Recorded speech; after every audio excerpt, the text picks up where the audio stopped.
కోడిమ్యాల మండల కేంద్రంలోని మండల ప్రజా పరిషత్ కార్యాలయంలో ప్రతి సోమవారం ప్రజావాణి నిర్వహించనున్నట్లు ఎంపీడీఓ స్వరూప తెలిపారు. ప్రజల సమస్యలను నేరుగా తెలుసుకుని సత్వర పరిష్కారం అందించేందుకు తెలంగాణ ప్రభుత్వం ఆదేశాల మేరకు సోమవారం నిర్వహించిన తొలి ప్రజావాణి కార్యక్రమంలో ప్రజల నుంచి మొత్తం 12 దరఖాస్తులు స్వీకరించారు. వీటిలో రెవెన్యూ శాఖకు 4, పంచాయతీరాజ్ శాఖకు 4 చొప్పున, గృహాలకు సంబంధించి 2, పరిశ్రమలు R&B శాఖలకు ఒక్కొక్కటి చొప్పున దరఖాస్తులు వచ్చాయని, స్వీకరించిన దరఖాస్తులను సంబంధిత శాఖలకు పంపించి సమస్యలపై విచారణ జరిపి తగిన చర్యలు తీసుకుంటామని అధికారులు తెలిపారు. దరఖాస్తుల పరిష్కార వివరాలను ఆన్లైన్ లో నమోదు చేయడంతో పాటు దరఖాస్తుదారులు తమ ఫిర్యాదు పురోగతిని ఆన్లైన్ లో తెలుసుకునే అవకాశం ఉందన్నారు. ఈ కార్యక్రమంలో తహసీల్దార్ నరేష్ తో పాటు వివిధ శాఖల అధికారులు పాల్గొన్నారు. ప్రజలు ప్రతి సోమవారం నిర్వహించే ప్రజావాణిని సద్వినియోగం చేసుకోవాలని ఎంపీడీఓ స్వరూప కోరారు. అందరికీ నమస్కారం అండి.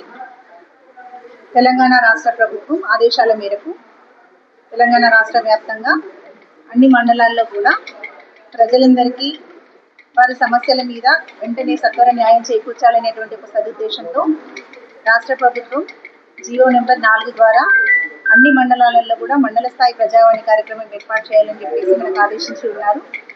దానిలో భాగంగా ప్రతి సోమవారం మండల స్థాయిలో ఎంపీడీఓ కార్యాలయంలో ఉదయం 10 గంటల నుంచి మధ్యాహ్నం 1 గంట వరకు మండలంలో ఉన్నటువంటి అన్ని శాఖల అధికారులందరితో సమావేశమై ఇక్కడ ప్రజల సమస్యల్ని వినతుల్ని కూడా స్వీకరించి వారి సమస్యలపై వెంటనే సత్వర న్యాయం చేకూర్చేలాగా వారితో డిస్కషన్ చేసి ఆ సమస్య పరిష్కారం అయ్యే విధంగా తగు చర్యలు తీసుకునే విధంగా ఈ ప్రజావాణి కార్యక్రమం ఏర్పాటు చేయడం జరిగింది.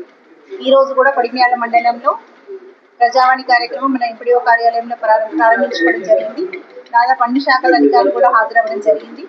ఈ రోజు ముఖ్యంగా మనకి ఒక 12 ఫిర్యాదులు రావడం జరిగింది. దాంట్లో రెవెన్యూకి సంబంధించి ఒక 4, పంచాయతీ విభాగానికి సంబంధించి 4, హౌసింగ్ విభాగానికి సంబంధించి 2, ఇండస్ట్రీస్ విభాగానికి సంబంధించి 1, R&B శాఖకు సంబంధించి 1, మొత్తం 12 ఫిర్యాదులు రావడం జరిగింది.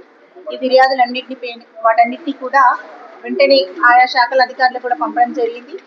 వాటిపై వారు విచారణ చేపట్టి వారు తీసుకున్నటువంటి వివరాలన్నీ చర్యలు కూడా మనకి ఆన్లైన్ ద్వారా సబ్మిట్ చేయవలసి ఉంటుంది. వారు సబ్మిట్ చేసిన తర్వాత సంబంధిత వివరాలన్నీ సంబంధిత లబ్ధిదారులు ఆన్లైన్లోనే చెక్ చేసుకునే విధంగా మనకు వెసులుబాటు కల్పించడం జరిగింది.